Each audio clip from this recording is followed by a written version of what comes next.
Bear left, the Isle of Booby. Well, hello, I'm somewhere in the middle of a blizzard, just outside Park City.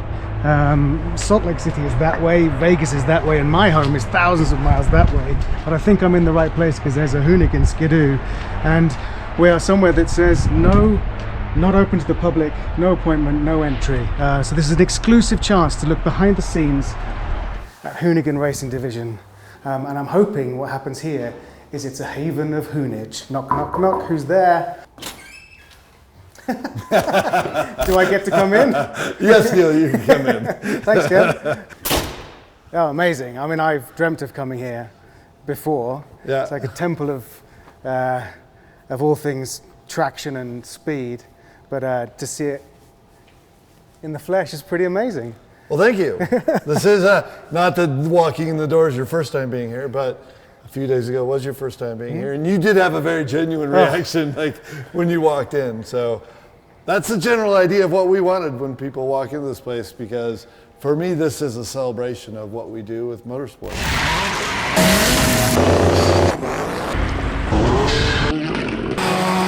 It's everything from amazing race cars, not only newer but old, and celebrating the fun and creativity, everything that goes around what we do with these cars. Like immediately, as someone who grew up skateboarding, just things like this, the skateboard tiling. Well, that's the thing. When we built this place, we wanted to bring to life a lot of the things that coincide with my life and my career, because we wanted the offices and the places where we meet and work to be very inspiring creatively. So we have a lot of fun doing the things that we do, and we wanted to celebrate that fun with obviously an office that represented it. It's all kind of modular. It's all sort of containers. Yeah, well, the idea of this is a rented space in a building, and I had no idea whether or not I'd be here for 1 year or 10 years. And the hopes was that the team would grow and expand and I'd need to move, or we would buy our own space and build our own building. But we built everything so that it could be picked up and moved. So these are all used shipping containers. All these materials are things, a lot of them are either used materials like used skateboards to make up the tile, or bamboo flooring to try and use a more eco-friendly type product.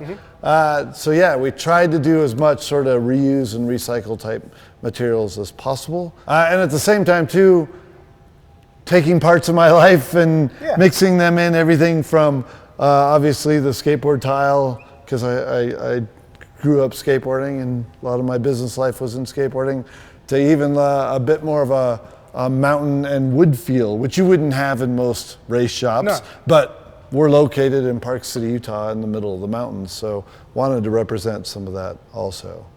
But yeah, that's the basic backstory to it. So you're going to give everyone a tour today, right? Enjoy. If I need to summon you at any point for fact checking, can I just?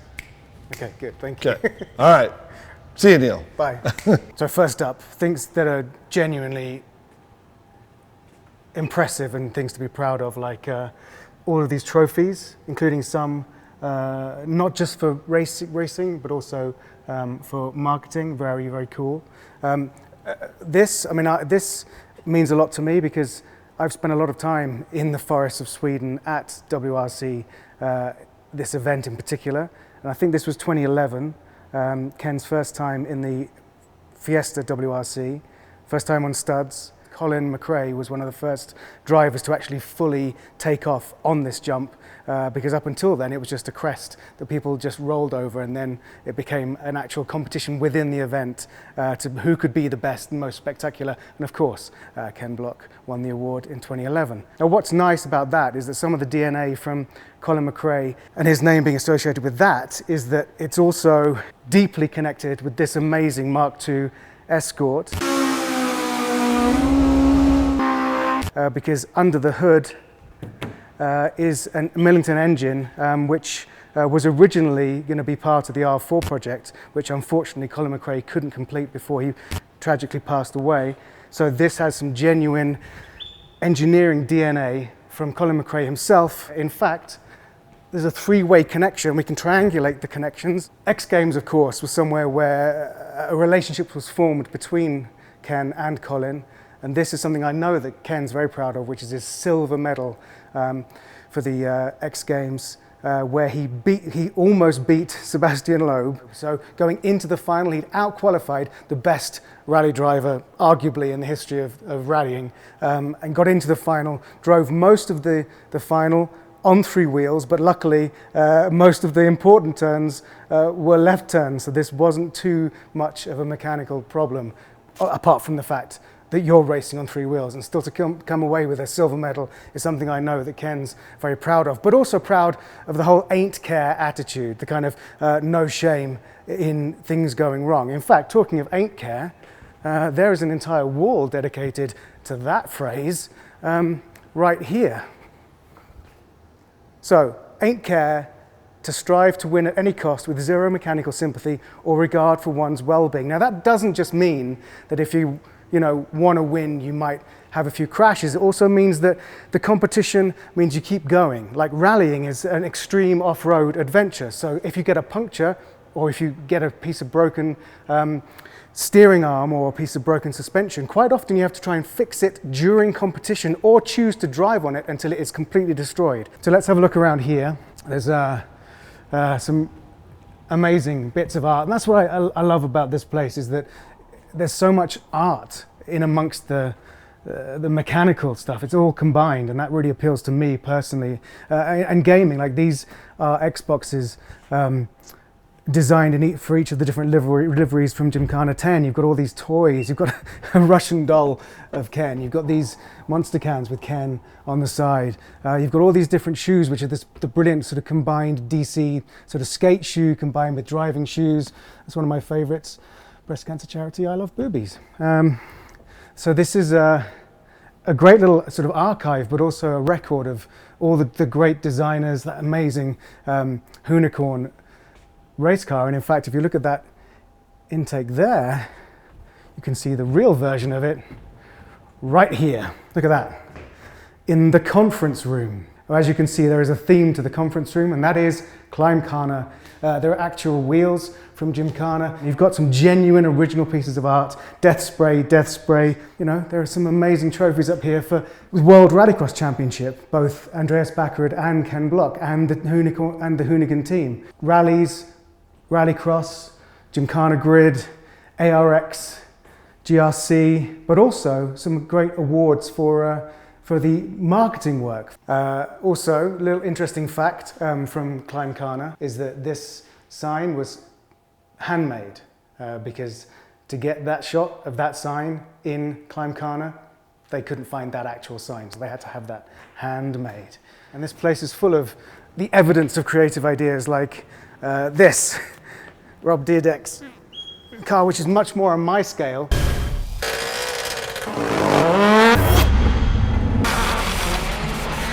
In fact, it's actually slightly too small for me. Yes!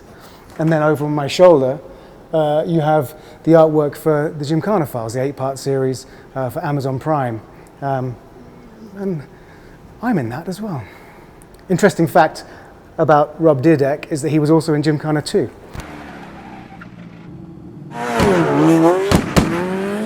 A very good, very funny, sort of high-octane poster there for Gymkhana 4 with a nice quote from Darth Vader.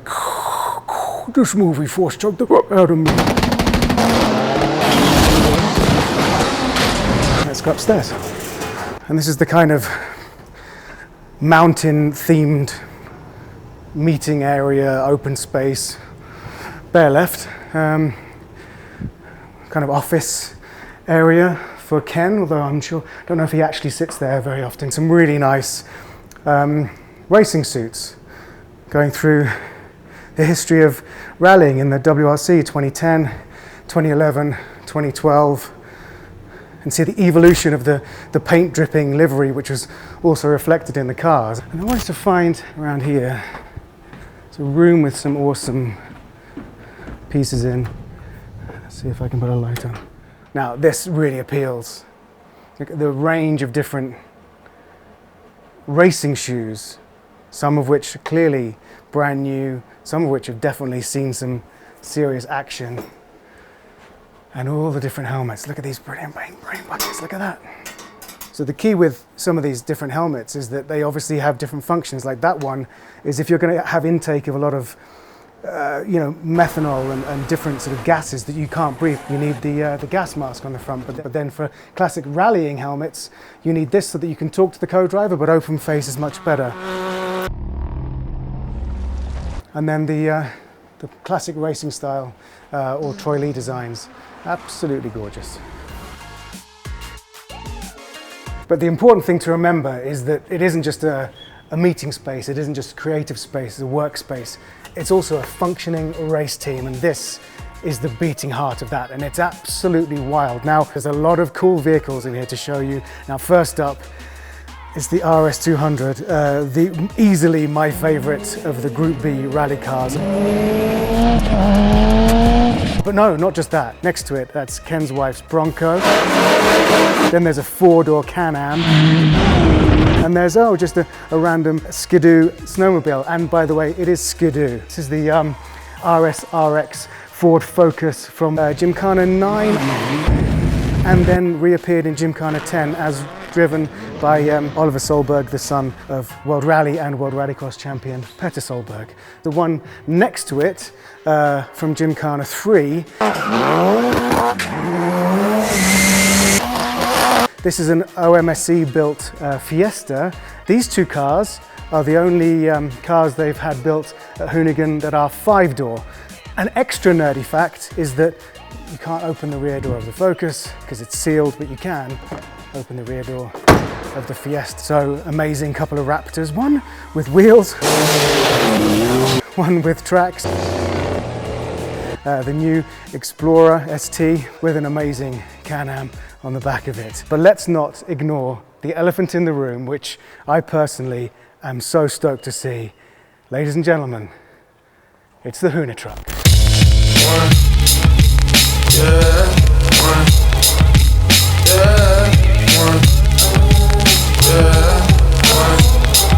To get our own little personal introduction to the Hoonitruck, I need to call upon Ken Block. And there's KB. So it's a huge and very impressive piece of work, but tell us a little bit why this truck? Basically, I grew up in a Ford family, and my dad had an F-150 that was very similar to this, almost the exact year, it might have been a year off. And it was a farm truck, and I used it to take my dirt bikes to the track, and it was the first vehicle I ever did a burnout in and slid on the gravel and jumps. May have done a jump, and it was lifted. So, I'm a truck guy. I love racing, the small vehicles that I get to race, but I really enjoy driving and being in a truck. So luckily for me, Ford makes some very great trucks, and we incorporated a lot of great technology from Ford's current line of trucks into this truck, including, aluminum body panels, a backup camera. Backup camera? Yes, has a backup camera. But also from Ford Performance is a very special engine. The current Ford Raptor that I daily drive has a twin turbo V6 in it. So they gave us a very special one. Okay. So I'll let you detail that out. This is directly from China.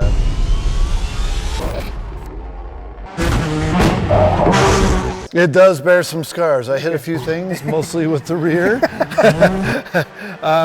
So you can walk around, and as you walk around, you'll find that it is not in perfect condition. Okay. All right, so you give the people what they want, all the nice details, and I'm gonna get out of here. Okay, good. So first of all, it's big.